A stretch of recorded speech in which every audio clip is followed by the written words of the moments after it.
을들의 당나귀 귀 두 번째 이야기입니다. 상담 활동을 하다 보면 아까 그 삼중님도 상담이 정말 쉽지 않고 또 오늘님도 케이스 바이 케이스 내가 100명을 상담한다 그러면 100명의 상담 케이스가 있는 거죠. 사실은 모든 사람의 삶이 개별적이기 때문에 어떤 매뉴얼을 적용할 수가 없잖아요. 그래서 그 상담한다는 게 정말 쉽지 않을 것 같은데 올해 요즘 들어오는 상담들은 어떤 여성들이 우리 그 여성 노동자의 상담을 하는지 어떤 내용들을 상담하는지 좀 궁금하실 것 같아요. 그래서 좀 그렇게 현장에서 지금 일하고 있는 얘기도 좀 잠깐 들려주시면 좋겠습니다. 노마드님 어떠신지요? 서울 여성 노동자의 이제 상담실 같은 경우는 성희롱 상담이 가장 많고요. 성희롱 상담. 네, 직장인 성희롱 상담이 거의 반 가까이, 50% 가까이 되기 때문에 굉장히 조금 어려워요. 왜냐면 모든 이제 이 상담 오시는 분들은 다 힘들어서 오세요. 문제가 발생을 했기 때문에 그게 해결이 안 돼서 저희한테 이제 전화를 하기 때문에 다 힘든 상태이긴 한데 특히 이제 이런 성희롱 관련 분야는 굉장히 이제 조금 고통을 많이 안고 전화를 하시는 편이어서 기본적으로는 이제 들어준다. 저는 그렇게 생각을 하고 있고요. 그래서 직장의 성희롱이 가장 많고, 그 다음에 이제 모성건. 상담이 간혹 들어오는데, 특히 저희한테 모성건, 예를 들면, 출산휴가를 안 준대요. 육아휴직을 안 준대요. 라고 하는 데가 어린이집이 굉장히 많습니다. 주로 어린이집이 많아서 받으면 어린이집이에요. 그래서 이게 얼마 전에도 다른 문제로도 많이 발생이 됐지만 어린이집이 되게 작은 규모가 여러 개 있잖아요. 그러면서 또 직원 수가 많은 것도 아니고 근로자 수가 그리고 직접적으로 원장과 직접 일하는 관계잖아요. 그러니까 관계가 원만해야지 일도 잘할 수가 있는데 이거를 내가 문제 제기하면 또 관계가 어려워지기 때문에 내 권리를 주장해야 되는지 어떻게 해야 되는지 이런 상담이 요새는 조금 많이 오고 있습니다. 알겠습니다. 아까 이제 들어준다라는 말씀하셨는데 아마 여성주의 상담의 가장 중요한 가치는 들어주는 건 것 같아요. 그 내담자의 얘기를 어떤 그 사건 하나만이 아니라 그 사건을 경험하는 그 주체가 그 사건을 어떻게 경험하고 있는지를 들어주는 것. 그게 이제 굉장히 소중한 가치인데 그걸 말씀을 해주신 것 같고 그리고 굉장히 고통스러운 얘기를 많이 하신다고 하셨는데 이제 그 구체적인 상담 얘기는 또 조금 있다가 저희가 좀 더 들어보도록 하겠습니다. 근데 절반이 직장 내 성희롱 상담이다. 이거는 정말 얼마나 많은 여성들이 그런 성희롱에 노출되어 있는지를 또한 보여주는 것 같아요. 저희 한국 여성 노동자회가 그 실태조사 했었을 때 7명 중에 1명 정도가 성희롱을 경험한다라는 통계를 저희가 낸 적이 있었거든요. 그러니까 저희가 지금 일하는 여성, 그 취업 여성 하면 1,000만?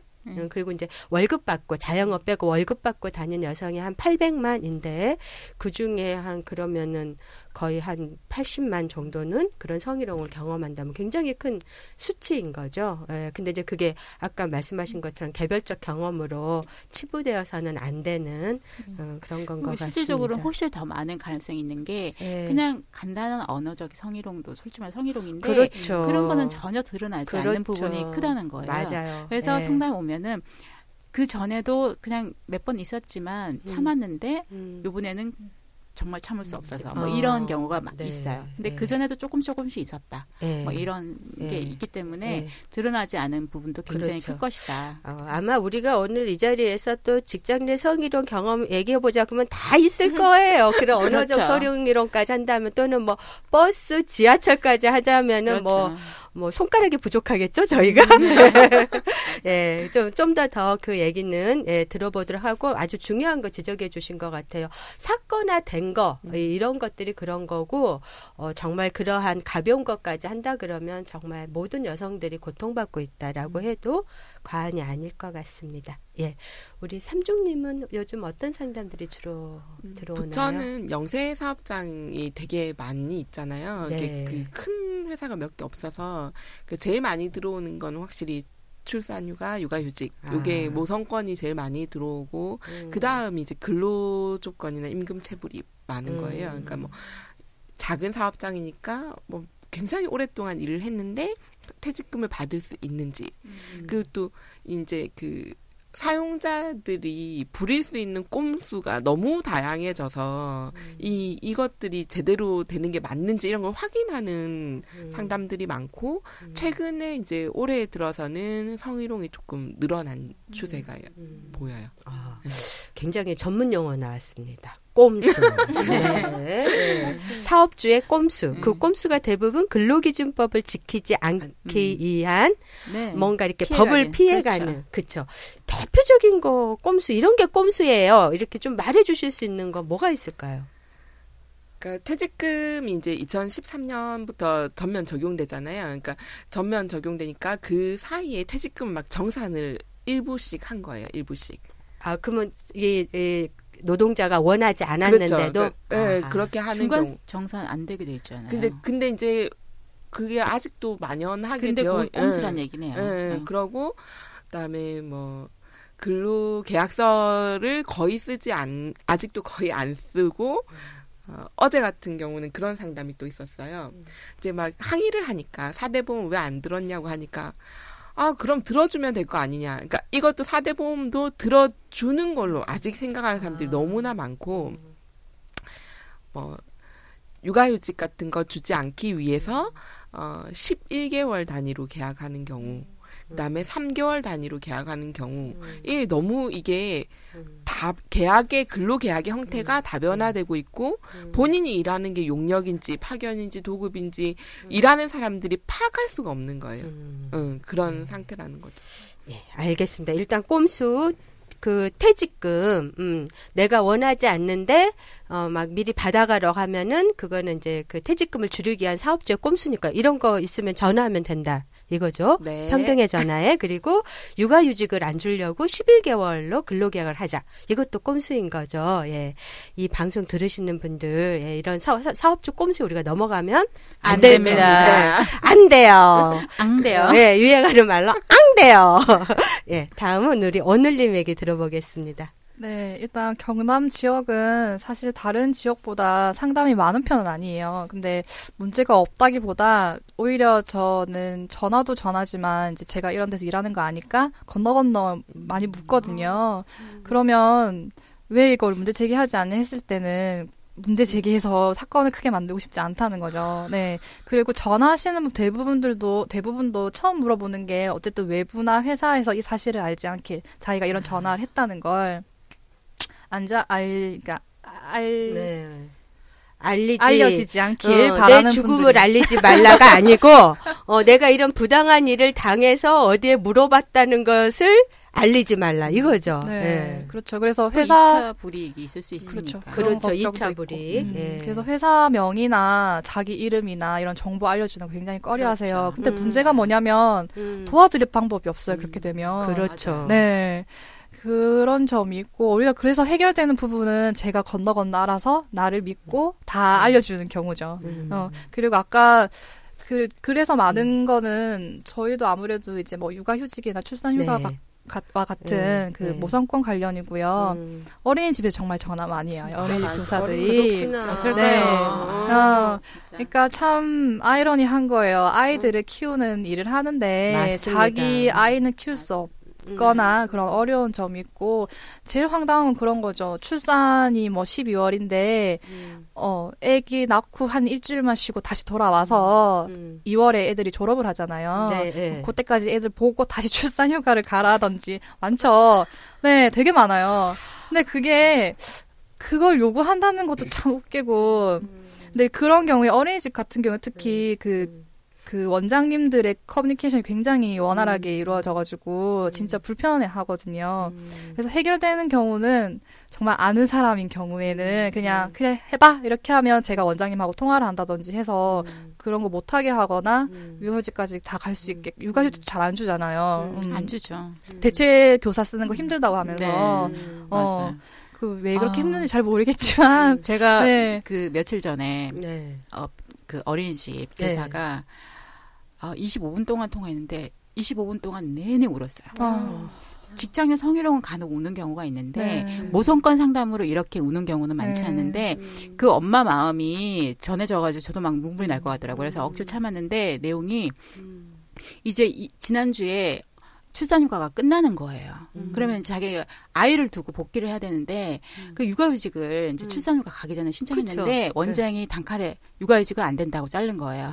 그래서 다시 한번 이제 연락을 했는데 안 된다고 하니 아이 맡길 데도 없고 저 아이를 두고 가려니 이 엄마가 너무 마음이 아프니까 다음 주면 이제 출근해야 되고 어떻게 해야 될지 몰라서 계속 우는 거예요. 아 진짜 너무너무 안타까워. 그런데 육아휴직이 사업주가 주기 싫다고 안 줄 수 있는 게 아니잖아요. 네. 그렇죠. 예. 그런데 이제 자기는 여기를 계속 다니고 싶다는 거예요. 그렇죠. 아이들하고도 정들었고. 네, 근데 내 권리를 주장을 해서 법적 권리를 주장을 해서 원장과 얘기하면 일을 할 수 없을 것 같은 거죠. 그러니까 자기가 원장한테 강하게 하지도 못하고 그렇다고 아이를 두고 나가자니 그 마음이 너무너무 아프고 그러니까 어떻게 할지 몰라가지고 우리한테 상담을 해주신 거거든요. 상담하신 건데 저희 같은 경우는 이제 노동부에 문의를 했더니 곧 그 모성권 점검 기간이래요. 그래서 그러면은 이 내담자에게 점검 기간에라도 노동부가 전화할 수 있게끔 해달라고 내담자가 얘기를 하시더라고요. 네. 그래서 그렇게 연락을 지금 취해 놓은 상태예요. 그러면 그 전에도 어린이집 비슷한 사례를 보면은 노동부나 뭐 다른 기관에서 연락이 가면은 그래도 불편해질 수 있으나 해결은 조금 되는 경우가 간혹 있더라고요. 그러니까 저도 해결을 일단 저희 단체 이름으로 이렇게 이런 법령이 있기 때문에 싫다고 해서 무조건 못 가는 게 아니다라는 걸 이렇게 드렸고 문서로 그걸 받아서 이제 원장님한테 전달한 이후에 육아휴직까지 갈 수 있었고요. 네, 그런 게 있죠. 그러니까 그 학교는 그 교사들이 출산휴가 가면 기간제 교사를 쓰는 걸 너무 당연하게 생각하잖아요. 그렇죠. 그러니까 이게 너무 당연한 거거든요. 여성이 임신하고 출산하고 육아휴직하면 이제 그런 제도적으로는 당연히 사업주의 의무인 거잖아요. 시혜로 베푸는 게 아니고. 근데 교사들은 그렇게 당연하게 하는데 이런 유치원 교사라든가 어린이집 같은 경우에는 아직도 이게 이제 그런 공공성 이런 게 좀 약하고 어린이집 원장이 어린이집을 마치 자기 소유물처럼 생각을 해가지고 내가 그 세운 곳에서 일하려면은 내 말을 들어야 된다. 근데 그거 아니잖아요. 예. 그러니까 결국은 고용 안정이 문제인 것 같아요. 공무원들은 예를 들면 내가 출산휴가를 간다고 해서 누군가 자를 수 있는 조건이 되지를 않잖아요. 예. 그런데 이 뭐 일반 사업장 이런 어린이집이나 이런 데는 원장의 말 한마디로 인해서 내가 그 뭐 그만둬야 될 수도 있는 거고 아닐 수도 있고 이런 관계가 있기 때문에 정말로 굉장히 어렵죠. 네. 그러니까 법으로도 되어 있고 대체 인력 지원 제도도 있고 또 사실 서울시 같은 경우는 그 보육교사 대체 인력을 지원을 해주거든요. 예, 그러니까 왜냐하면 어린이집 원장 입장에서도 좀 고려해야 될 지점은 있어요. 아이들하고 정도 들었고 뭐 이제 여러 가지 것들이 있지만 그거는 다른 방법으로 해서 또 지원을 해주거든요. 그럼 이제 그런 제도들을 활용을 하면 그 보육교사의 모성권도 같이 존중을 해줄 수 있는데 제가 보기에는 그 교사가 바뀌는 거 그거 자체도 싫고 번거롭고 그러니까 아예 그냥 그 마음 자체를 내지를 않으시는 것 같아요. 이거는 내 거니까. 네, 그러니까 쟤 이제 아이 낳고 나면 일에 소홀히 할 거야. 그렇죠. 불편 줄 거야라고 네, 생각하는 게 기본적으로 있는 것 같아요. 맞아요. 그게 있기 때문에 달갑지 않게 생각하는 거죠. 아이가 있는 그렇죠. 교사를. 왜 그러냐면 실질적으로는 우리가 통계에서도 보면은 업무 성과에 있어서 예를 들면은 경력이 지금 저한테 아까 말씀드렸던 사례자분도 7년을 일하신 분이에요. 그러니까 굉장히 졸업하자마자 그 어린이집에서 계속 일을 했고 7년이나 일하신 분이세요. 그러니까 굉장히 오랫동안 한 자리에서 오랫동안 일했던 분인 거예요. 왜냐면은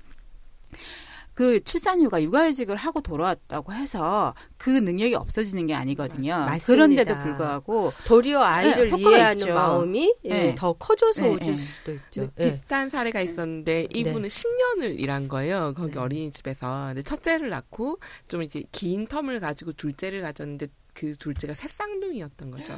그러니까 원장도 같이 한 10년을 일을 했으니까 얼마나 사이가 좋았겠어요. 근데 이 사람이 5월에 육아휴직을 가는데 3월에 반 배치가 바뀌잖아요. 3월에 반 배치가 바뀌니까 그러면 3월까지만 하고 5월에 이제 들어가기 전까지 2달 동안을 그러니까 보육교사가 아니고 그 누리 보조교사로 있으라고 한 거예요. 그것도 완전 꼼수잖아요. 그렇죠. 그렇게 해가지고 이제 상담을 하면서 다시 5월부터 가는 걸로 이렇게 했거든요. 근데 그런 꼼수도 너무 많고 노동절날 일하는 관련 상담이 여러 개가 들어왔어요. 노동절날 일하는 걸 당연하게 여기고 네. 이제 당연하게 여기니까 뭐 대체 보상휴가를 달라고 해도 줄 수 없다고 얘기하니 그제서야 이제 보육교사가 그러면 수당이라도 더 줘야 되지 않느냐라고 얘기하니까 원장이 표정이 정색이 되면서 아 그럼 주면 될 거 아니냐고 4만 원 더 줄게. 그래도 부처는 문이라도 와요. 저희는 노동절이 있는지 아시는지 모르겠네요. 또 경남 지역이 갖고 있는 예. 아주 법이 있는데 법을 안 지키는 게 너무 많으니까 이게 그러니까 무시로 안 지켜도 되는 있으나 마나한 정말 우리가 왜 솜방망이라고 하잖아요. 솜방망이 처벌이라고. 근데 뭐 이렇게 남의 물건을 훔치거나 이러면 아이고 그거는 뭐 큰 범죄로 생각하는데 그 사람 일하는 사람의 어떤 인권이나 이런 거는 무시해도 된다고 생각하는 거. 이렇게 똑같은 법인데도 굉장히 이런 법은 안 지켜도 되고 사업주의 재량에 따라서 그러니까 운 좋게 착한 사업주를 만나야 되는. 네. 그러니까 개인이 운이어야 돼. 네. 삼중님이 얘기했던 것처럼 4대 보험도 들어주는 거라고 생각하는 것처럼 그렇죠. 육아휴직이나 출산휴직도 보내주는 거라고 생각하는 게 가장 맞습니다. 큰 문제인 것 같아요. 그러니까 얼마 전에 이제 후배를 만났는데 그 친구가 대기업에서 근무를 하다가 늦게 결혼을 했어요. 늦게 결혼하면서 자기가 있을 당시에는 육아휴직은 별로 생각을 못했다. 그리고 한 6년이 지나고 나니 지금 후배들을 보니 육아휴직은 사용하더라. 하는데 회사에서 선물처럼 퇴직 선물처럼 주더라. 퇴직 선물. 맞아, 퇴직 선물처럼. 아, 그런 사례가 되게 많지 않아요? 출산휴가랑 육아휴직을 가는데 육아휴직 그 끝나는 날짜로 미리 사직서를 받아놓는 맞아요. 그런 경우가 지금 너무 많아요. 대기업뿐만이 아니고 정말. 네. 근데 노동부 작년인가 언제 관계자를 만났더니 왜 육아휴직 쓰고 여성들이 복귀를 안 하냐고 그런 질문을 저한테 한 적이 있어요. 네. 그래서 제가 사업주한테 물어보면 안다고. 설마 애 키우고 싶어서 안 하시겠어요, 다들? 그래서 제가 왜냐면 저는 이제 그때 그 심층 면접으로 병원에서 일하는 간호사분들을 많이 만났는데 간호사분들이 그래도 꽤 되는 동네에 약간 중규모 정도의 그런 병원이었는데도 다들 육아휴직은 안 주려고 그러고 아니면 육아휴직 쓰면 당연히 퇴사 처리하는 거를 전제로 한 아까 육아휴직이 퇴직 선물이라는 것처럼 정말 이런 여성들이 정말 얼마나 일하기가 어려운지. 그러니까 아이 낳기 싫어할 수밖에 없어요. 아이 낳기 싫다. 정말. 그 막 울었던 보육교사 있잖아요. 그 보육교사도 전화해서 그렇게 울고 하는데 사실 거기서도 고민해봐야 되는 게 아이를 맡길까 뭐 전전긍긍하면서 하는 건 사실 여성이라는 거죠. 그렇죠. 그걸 함께 고민해줄 이 아이의 아빠나 주변에 없잖아요. 그러니까 그게 오롯이 본인 몫이 되는 현실. 그렇죠. 그러니까 더 무거운 거죠. 여성들이 주변에 도움 없이 이 아이의 양육은 엄마가 어쨌든지 뭐 수를 내야 되는 거죠. 네가 직장을 다니건 말건 그건 네 일이야라고 하는 것 때문에. 그러니까 그게 너무 당연시돼서 저도 그 인터뷰했을 때 모든 여성들이 그 기조가 그냥 깔려있지 않아요? 맞아요. 기본적으로. 네, 그거 육아는 여성, 가사는 여성이라는 게 기본적으로 깔려있는 상태에서 그냥 얘기가 되는. 그래서 결혼 안 한 여성도 미리 육아를 해야 되고 가사를 해야 되고 이걸 미리 걱정을 해서 아예 결혼을 선택을 안 하거나 그런 거 좀 그다음 나이 드신 분들은 아예 그게 당연시 그렇게 살아왔던 거 뭐 이런 게 저희도 보면은 이게 정말로 깨지기 어려운 고정관념이구나. 난 이건 도대체 맞습니다. 언제 깨지는 거야? 저희 이 팟캐스트 방송을 보건복지부의 그 저출산 대책과 관계자분이 좀 꼭 좀 들으셨으면 뭐 아이 낳기 좋은 나라는 다른 게 아니라 여성들이 일하기 좋은 나라가 결국 출산하기도 좋은 나라다. 뭐 아이 낳기 좋은 나라다. 이런 말씀 드리고 싶네요. 한 가지 좀 시간이 조금 많이 지나긴 했는데 아까 그 오늘님께서 얘기하신 것 중에 딱 한 가지는 저희가 또 좀 짚고 넘어가고 싶은데 사건을 크게 하고 싶지 않다. 그리고 누구냐고 물어보면은 말하지 않고 익명으로 한다. 네. 이게 또 우리가 참 이 부당한 현실이 바꿔지기 어려운 거고 또 그래서 이제 노마드님이 그런 이유 중에 2차 불이익이 그렇죠. 두려워서다라는 얘기를 했는데 이 부분은 조금 더 저희가 얘기를 해보고 넘어가고 싶다는 생각이 드네요. 네. 그렇죠. 그러니까 네. 저도 상담할 때 다른 분들도 그렇겠지만 이제 뭐 그런 불이익이 있었다 얘기를 하면 제일 첫 번째는 싸우자라고 얘기를 하죠. 그러면서 이후에 당신이 힘들 수도 있다는 얘기도 같이 하게 돼 어쩔 수 없이 그러니까 네. 회사에서 네. 불편할 수 있다. 왜냐하면 그걸 문제 제기를 했기 때문에 그 얘기를 하게 되는데 그 선택지가 굉장히 어려운 것 같아요. 네.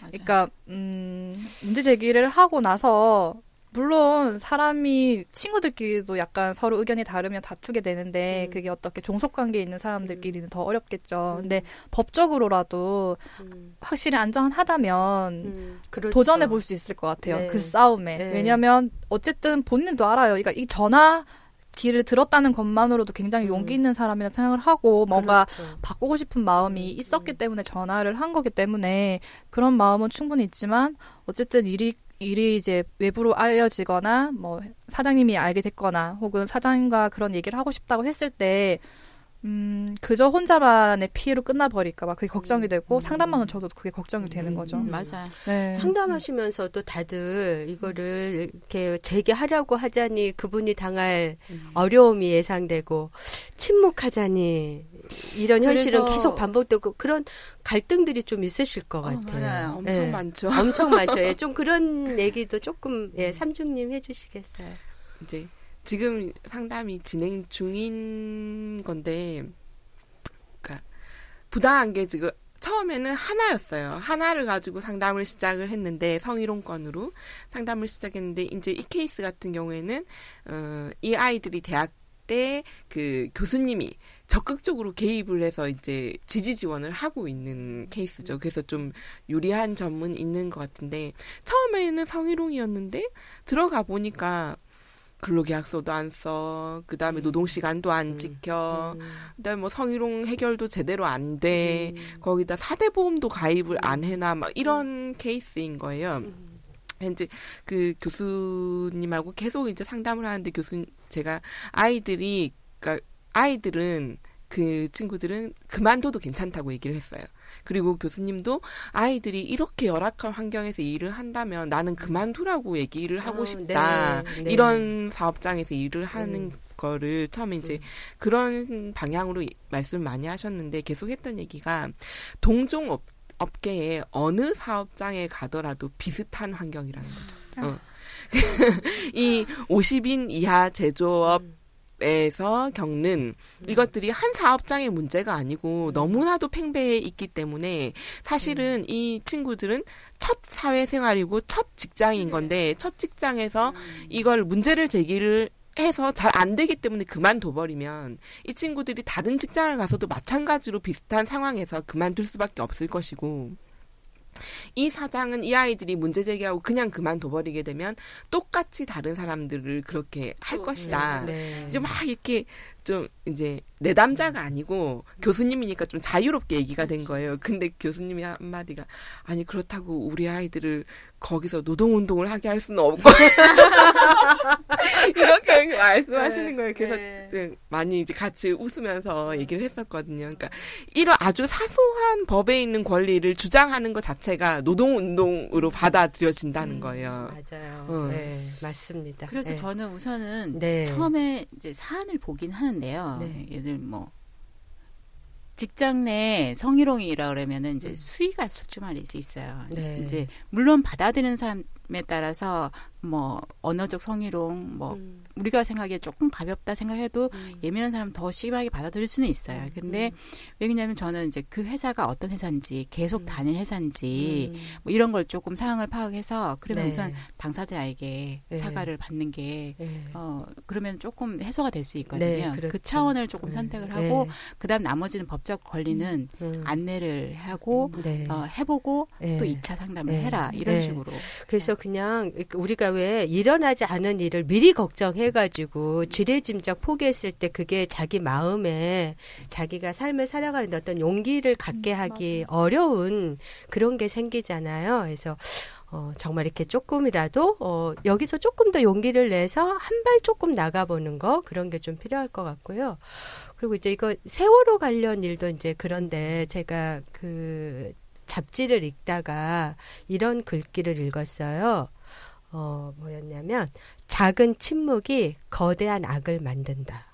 그러니까 우리가 일상에서 벌어지는 그런 잘못된 거, 뻔히 이거는 법을 어긴다고 생각하는 거. 예를 들면 세월호 같으면은 뭐 고박을 잘 안 했다든지, 뭐 화적을 너무 많이 한다든지, 일상적으로 벌어지는 그 작은 부리 하나하나에 우리가 뭐 하고 눈을 감았을 때 누구도 안전하지 않고 누구도 행복하게 살 수 없다라고 하는 거를 우리가 좀 느낀다면 조금이라도 우리가 좀 바꾸기 위해서 한 번쯤은 조금 더 용기 내고 손을 잡아준다면 옆 사람들이 그럼 조금 더 나아지지 않을까 또 그런 바람도 가져봅니다.